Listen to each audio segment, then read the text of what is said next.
orchestrated terrorist attacks against British and Arab targets, aiming to expedite a Jewish state's establishment. No. Again, you just neglected what I just said. Against the British, it wasn't a terrorist attack. It was against only the British administration and the military, not against British civilians. But against the Arabs, yes, there were some terrorist attacks against the civilian population, but it wasn't because they wanted a state of their own, so they just murdered Arabs. No, it was a retaliation for the behavior of the Arabs. I'm not trying to justify it, but that's the way it is. Concurrently, Arab extremists retaliated with No. Quite the opposite. The Jews were the one who retaliated, not the Arabs. The Arabs only maybe re-retaliated. It means that the Arab initiated this, and then the Jews retaliated, and then the Arabs said, oh, now they are attacking us, let's again do it. So it was really like a ping pong game, but the Jews did not start it. Arab Higher Committee and later the Holy War Army, aiming to counter Jewish insurgents and challenge British rule. Counter Jewish insurgents? No. The Arabs were focused on destroying the Jewish community. They were focused against civilians, not against the Jewish militia fighters. This is a complete fiction of history. This is a complete fiction, not history. I'm sorry. The 1940s witnessed an escalating spiral of violence, with both Jews and Palestinians employing terrorism as a means to further their respective nationalist agendas. No, again, it wasn't like that. In the aftermath of the Holocaust, which had convinced many Jews that they could never be safe without their own state, the United Nations proposed a two-state solution. Oh, you forgot all the time between the Holocaust and the partition plan. Again, when you skip those parts of history, you really find yourself with a really half-fiction story, not history. And this is exactly what just happened here. Well, the UN proposed the partition plan only after like 2 years of a general uprising by the Jews against the British. The rebellion was, by the way, at this point, was aligned with all the Jews' militias, the Haganah, the Palmach, the Etzel, and the Lehi. All of them combined forces, and both attacked British soldiers, British bases. They attacked aircrafts in order to prevent them from scouting the seas and looking and observe for Jewish immigrants who just escaped the Holocaust, escaped the Nazis. And they destroyed radar stations. They broke into prisoner camps where a lot of Jews immigrants were arrested and stayed under poor conditions.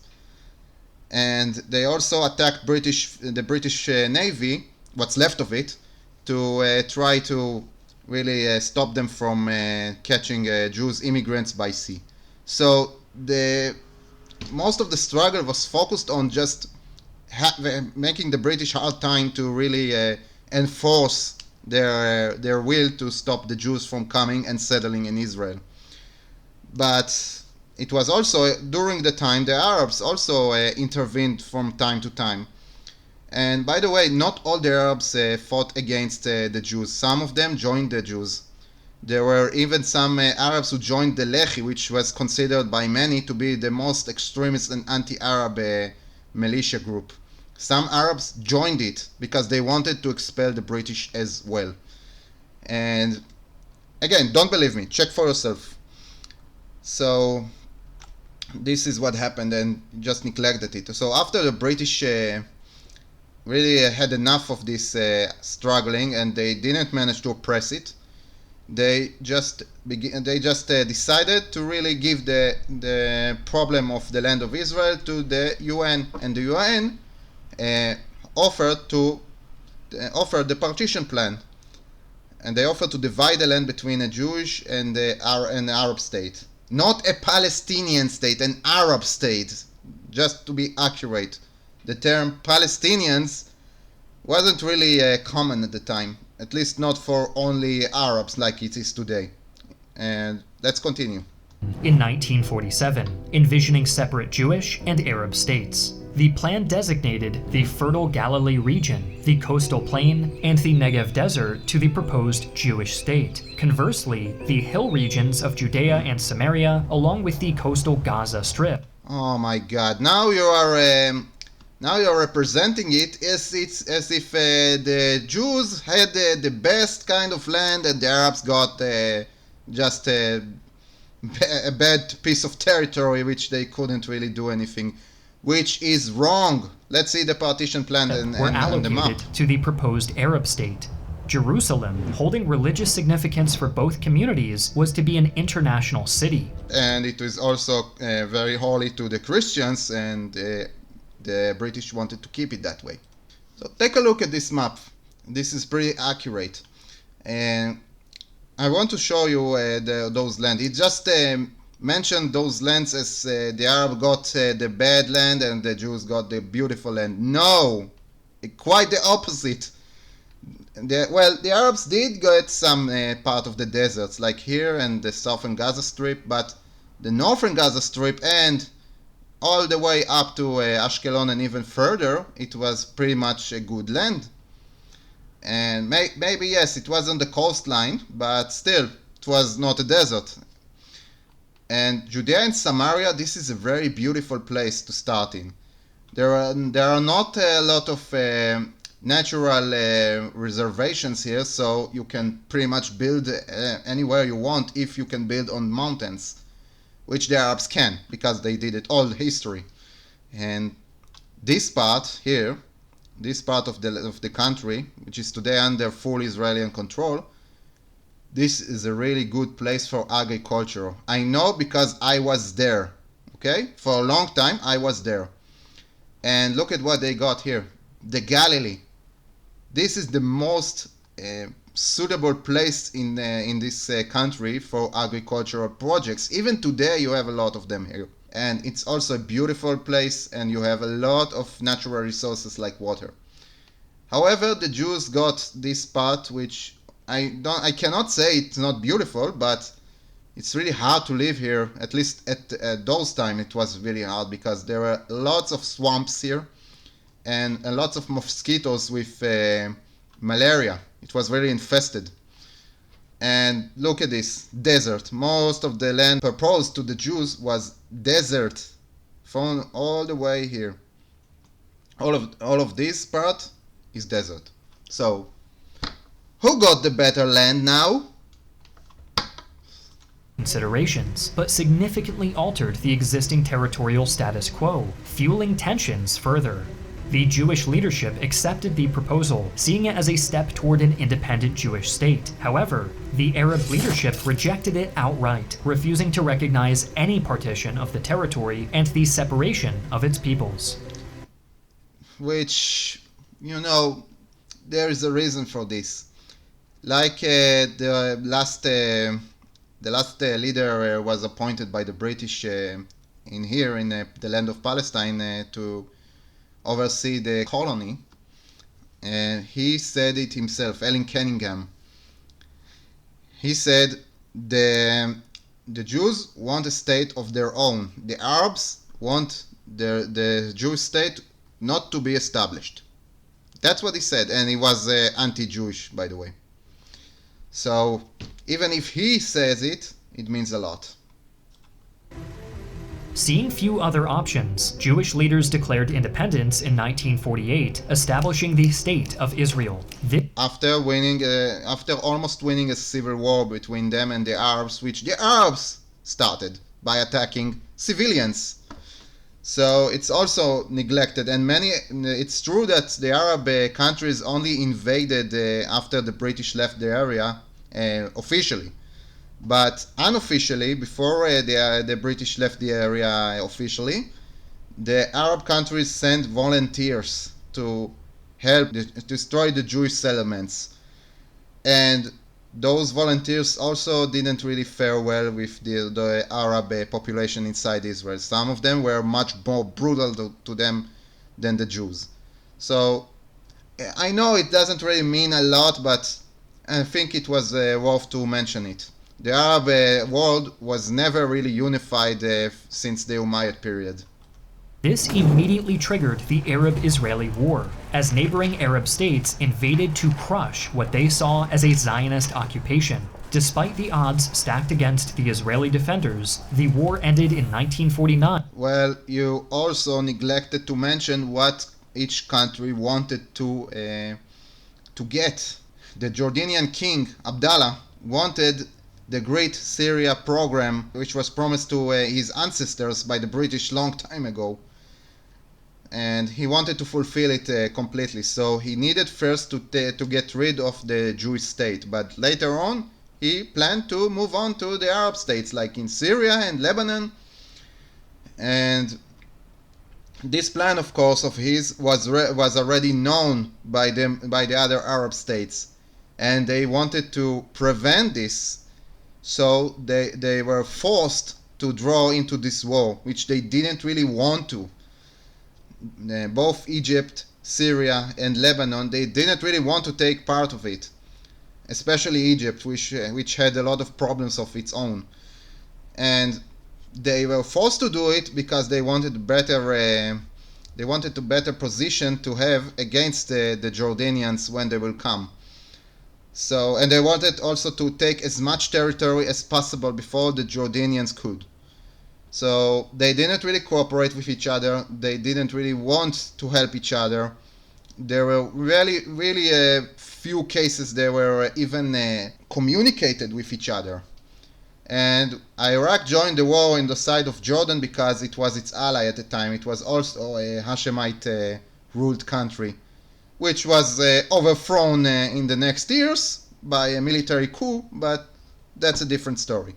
So the Arab countries didn't really care about a Palestinian state, an Arab Palestinian state. They just wanted Israel gone because it wasn't in their best interest to have it, and also they wanted each one wanted a better grip on the area before the other could reach it. So it was really a competition between them, and this is also why the main reason why they lost the war, because they didn't cooperate. With an Israeli victory, establishing the Green Line as the de facto border for the new Jewish state. The Green Line expanded Israel's territory beyond the UN's proposed boundaries, incorporating Western Galilee and a broad corridor through the Negev desert. By the end of the Why you are represented it as it was Israel's fault? Well, it's true that it was beyond the borders which were proposed by the UN, but this proposal failed because the Arabs neglected it. The war, over 700,000 Palestinians had been permanently displaced from their homeland, with again, not Palestinians, Arabs. Arabs.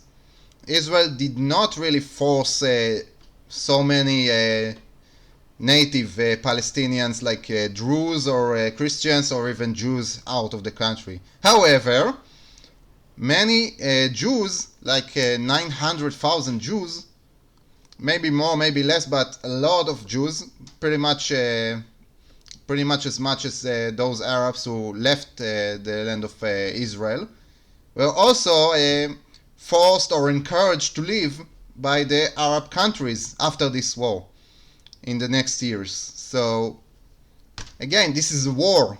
In war, some populations are driven away or just run away.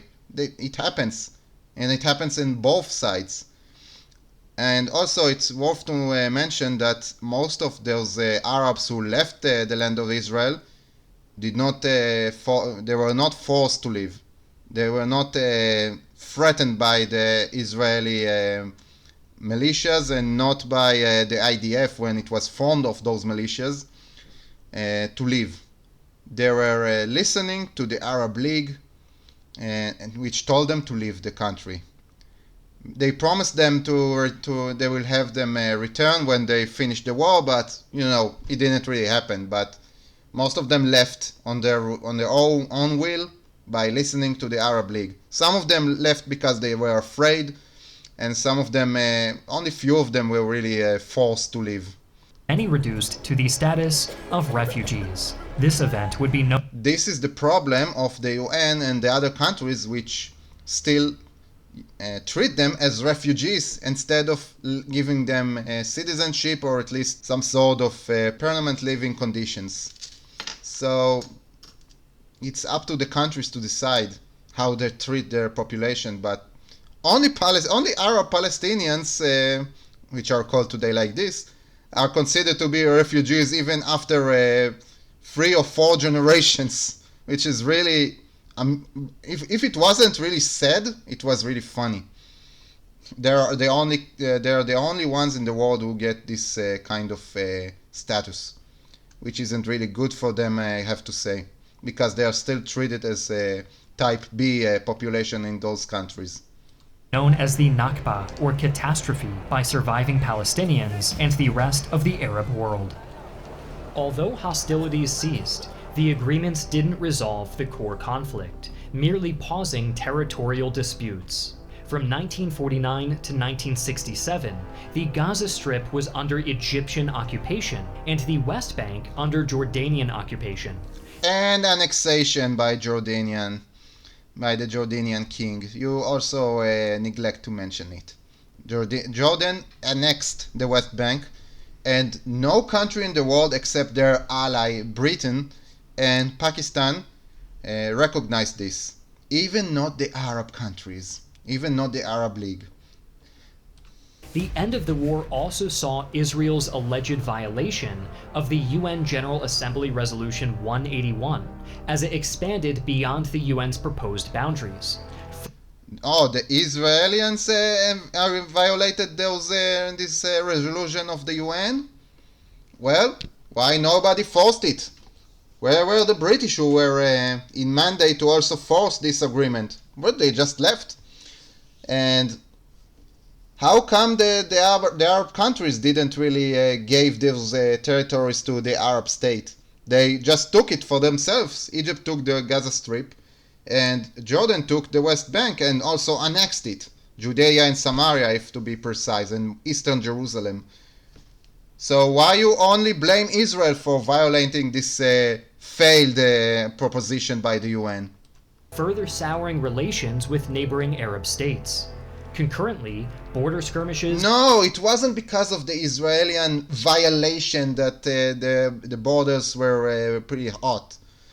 It was because they couldn't really accept this new country. And there were also some revolts in those Arab countries, by the way. You also neglect to mention that.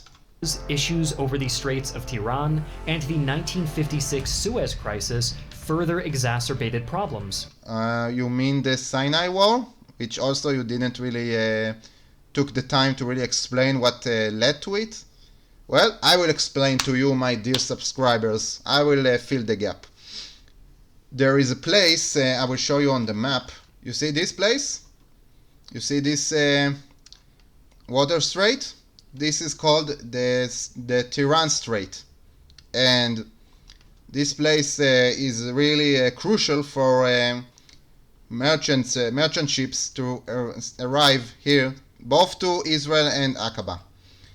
And Egypt, when they had a coup, which Nasser came onto power, which was the president, and he wanted to really unite the Arab world. He was also a very anti-Israeli and anti-British and anti-Western leader, and he decided to block this strait. He decided to blockade it with cannons. He just placed cannons here and fired on every Israeli ship who tried to cross it without permission, which he didn't give, of course. So it was crucial for Israel to act, and also there were lots of terror groups, and I said terror groups because they targeted civilians and not only military personnel. They came from all across Gaza Strip, the Sinai Peninsula, and they also came from other countries, like from the West Bank, which was annexed by Jordan, like I said, and from Syria, from the Golan Heights, which was at the time still controlled by Syria. So there was a really tough time to be around those borders. Civilians got killed pretty frequently, and for example, Tiberia was targeted by artillery fire from here. Here it's a higher place from here. Okay, so the Syrian army placed some artillery cannons here and started to bombard this town. So not only Tiberia, yes, all across the border there were some clashes. Some of them made by paramilitary organizations, and others were made by regular armies of those Arab countries. But in Egypt it was the most important one, because also they blockaded this Tiran Strait. And what also Nasser did was nationalizing this Suez Canal. And this angered the British and the French a lot, because it threatened their commercial and their connection with the Far East, which they still had some possessions there. Both countries, Britain and France, contacted Israel, and they were all three of them engaged in war against Egypt. And mainly Israel took the main part of it, and it crushed the Egyptian army and reached up to the Suez Canal. And then the British and the French intervened and said, "Oh, look, the canal is threatened by a war, so we have to secure it." And then they tried to invade. It wasn't really a successful one in Operation Musketeer, but eventually the Egyptian army was defeated. But a pressure from the US and the USSR forced all the countries to eventually leave the Sinai Peninsula, but Israel did not leave until it was guaranteed that those Tiran Straits will be open and the terror attacks will be stopped. And also a UN force was dispatched here. So Israel pretty much got what it wanted. And also, after seeing this kind of defeat by the Egyptians, which was Egypt had the strongest army at the time from the Arab countries. All the rest of the Arab countries, like Jordan and Syria, they just decided to stop these activities against Israel, at least for a while, because they didn't want to face the same fate. But again, in the 60s, there were also tensions brought back, and again these Tiran Strait were blockaded, and the UN forces left by Nasser's request.